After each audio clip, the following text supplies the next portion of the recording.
Para comenzar el presente tema, debemos tener presente ciertos conceptos relacionados a la facultad de fiscalización.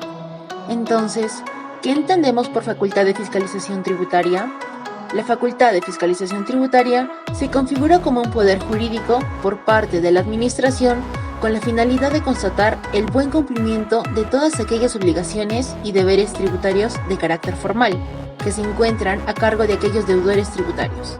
Esta facultad de fiscalización también abarca la inspección e investigación por parte de la Administración hacia el sujeto o deudor tributario en su domicilio fiscal, lugar de actividades u oficina de administración.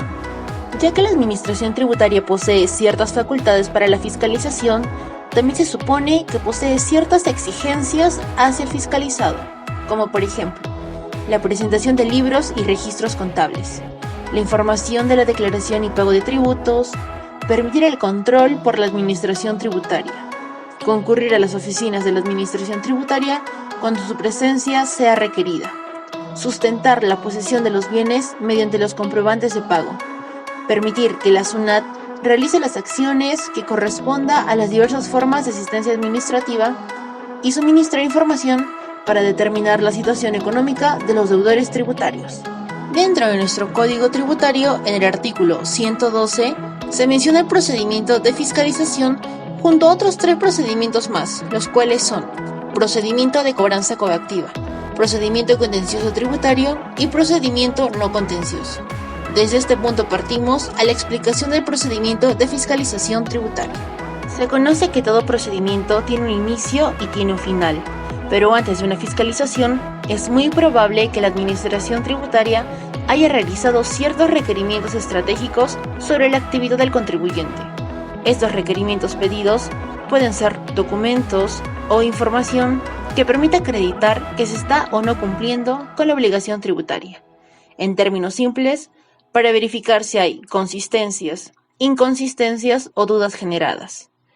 Estos requerimientos contienen ciertos límites para el ejercicio de la facultad de fiscalización, de tal modo que no puede comprender periodos u obligaciones tributarias que no han sido expresamente consignadas en el requerimiento. En caso se haya encontrado alguna inconsistencia, se inicia el procedimiento de fiscalización. Este inicio implica una carta formal en donde indican el nombre o razón social del fiscalizado, domicilio fiscal, el número de RUC, número del documento, la fecha, el tipo de fiscalización que es, qué se va a fiscalizar, el tiempo en que será fiscalizado y quién es el fiscalizador que estará a cargo de este procedimiento, acompañado siempre de su firma. Estos se configuran como requisitos y en caso no se hayan cumplido, esa fiscalización se declara nula. Debemos tener en cuenta que un procedimiento de fiscalización se considera iniciado en la fecha que surte efectos la notificación realizada hacia el fiscalizado.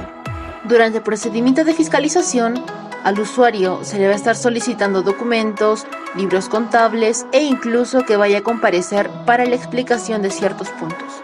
Pero el usuario no va a poder ver el expediente ya que no es un proceso, sino una fiscalización. Ya al final del procedimiento, el usuario puede verificar la resolución, saber qué se estuvo revisando, saber cuáles fueron las inconsistencias que se han encontrado junto a sus fundamentos. En este punto, la fiscalización es también llamada auditoría, pero estas deben diferenciarse de las auditorías preventivas que se hacen en el sector privado. Estas analizan las inconsistencias para que se puedan corregir y buscan preparar a los usuarios para afrontar una auditoría o fiscalización de la SUNAT. En cambio, en esta fiscalización de la SUNAT, si se encuentra alguna inconsistencia, no sirve para que sea corregido, sino para que sea sancionado.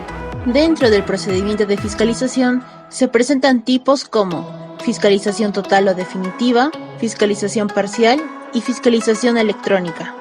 La fiscalización total o definitiva se da cuando la fiscalización abarca todos los elementos de la obligación tributaria, de tal forma que la SUNAT ya no vuelva a realizar una fiscalización de estos elementos ya presentados. Este se debe efectuar en el plazo de 1 año. La fiscalización es parcial cuando la fiscalización efectúa requerimientos con relación a ciertos elementos de la obligación tributaria, sin que ello implique la imposibilidad de una nueva revisión posterior. Este se debe efectuar en el plazo de 6 meses. Y por último, tenemos la fiscalización electrónica. Es cuando la SUNAT almacena en su sistema de datos todos los archivos del deudor y comprueba que hay ciertos elementos que no han sido debidamente declarados por el deudor tributario, por lo que con ello realiza un procedimiento de fiscalización electrónica. Este se debe efectuar en el plazo de 30 días hábiles. Cuando se llega al final del procedimiento, esta fiscalización puede implicar que se emita una carta que pone fin en caso de no encontrar inconsistencias, o puede emitir una resolución donde se indica la sanción por las inconsistencias encontradas. Pero, ¿qué pasa si al finalizar la fiscalización encuentra errores en su resolución? En estos casos se puede presentar el recurso de reclamación o de apelación. Si reúno los requisitos jurídicos para reclamar, formulo un escrito debidamente fundamentado y estructurado con relación a los artículos 130, 424 y 425 del Código Procesal Civil, y tomando en cuenta también al Código Tributario, donde presenta algunas formalidades con respecto a la reclamación. Esta reclamación se presenta ante la misma entidad administrativa en un plazo de 30 días hábiles. Este recurso va a dar lugar a una resolución que resuelve la reclamación, pero la administración lo resuelve en el plazo máximo de 9 a 12 meses. En caso de que en dicha resolución de reclamación haya una equivocación y el usuario tiene el debido sustento, se realiza la apelación hasta 15 días hábiles siguientes después que se efectúa la notificación, elaborando así un nuevo escrito con la misma estructura de la reclamación, pero esta apelación no la resuelve la SUNAT o la municipalidad. Estas entidades solo la pueden recibir y están encargadas de elevarlas al Tribunal Fiscal, quien resuelve la apelación en un plazo de 12 a 18 meses y da su decisión mediante una RTF.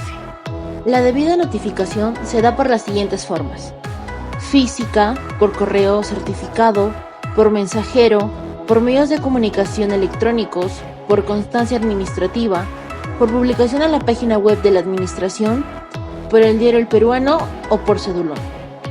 Los documentos notificados pueden ser los siguientes: requerimientos, cartas, resultados de los requerimientos y las actas. A lo largo de la investigación surgieron dudas con respecto a ciertos temas puntuales. Estos son: ¿qué sucede si no se presentan dichos requerimientos de datos? Esa fiscalización se declara nula, ya que todo acto administrativo tiene formalidades y como acto jurídico tiene formalidades específicas. ¿Qué sucede si un tercero solicita las copias de mi procedimiento de fiscalización? Esta solicitud no procede, ya que la administración cuenta con el principio de reserva tributaria. ¿Qué sucede si la SUNAT no se pronuncia por la carta en donde se solicita una prórroga? Se da por entendido que se le ha concedido dicha prórroga gracias al silencio administrativo positivo. ¿Qué sucede si presento de manera extemporánea los documentos requeridos? Esta entrega retrasada de documentos no se configura como agravio, por lo que no se debe declarar su nulidad, por lo mismo que no existió un daño. ¿Qué sucede si no presento los libros o registros contables requeridos por la administración? Estaría configurando una infracción relacionada con la obligación de permitir el control de la administración, informar y comparecer ante la misma. ¿Qué sucede si esta acta presenta observaciones de cualquier tipo? ¿O qué pasa si el fiscalizado se niega a recibirla? Pues esta acta no será inválida, ni mucho menos invalida su contenido. ¿Qué sucede si me encuentro en un proceso diferente al de fiscalización, como por ejemplo un proceso penal? El proceso penal no implicaría necesariamente la suspensión de un procedimiento de fiscalización. Algunos autores se refieren al procedimiento de fiscalización de la siguiente manera. El doctor López Martínez señala que dicho deber de colaboración es aquel vínculo jurídico impuesto por la administración hacia los particulares en el ejercicio del poder, haciéndolo nacer directamente de la ley, o bien porque ésta confiere la posibilidad de ejercicio de diversas potestades administrativas que lo concretan o lo hacen nacer. Para el doctor Dino Jarach, desde el punto de vista de los deberes de los ciudadanos, existe primordialmente el de colaborar con la administración para el mejor desempeño de las actividades administrativas a ella encomendadas, Este es un deber general de todos los ciudadanos frente a la administración pública. En nuestro país y a nivel internacional existe un sinnúmero de convenios para garantizar las buenas relaciones y para la correcta fiscalización entre diferentes estados. Estos son algunos de los países con los que surgen dichos tratados. Con esto, damos por finalizado la explicación del procedimiento de fiscalización y todos los criterios que abarca.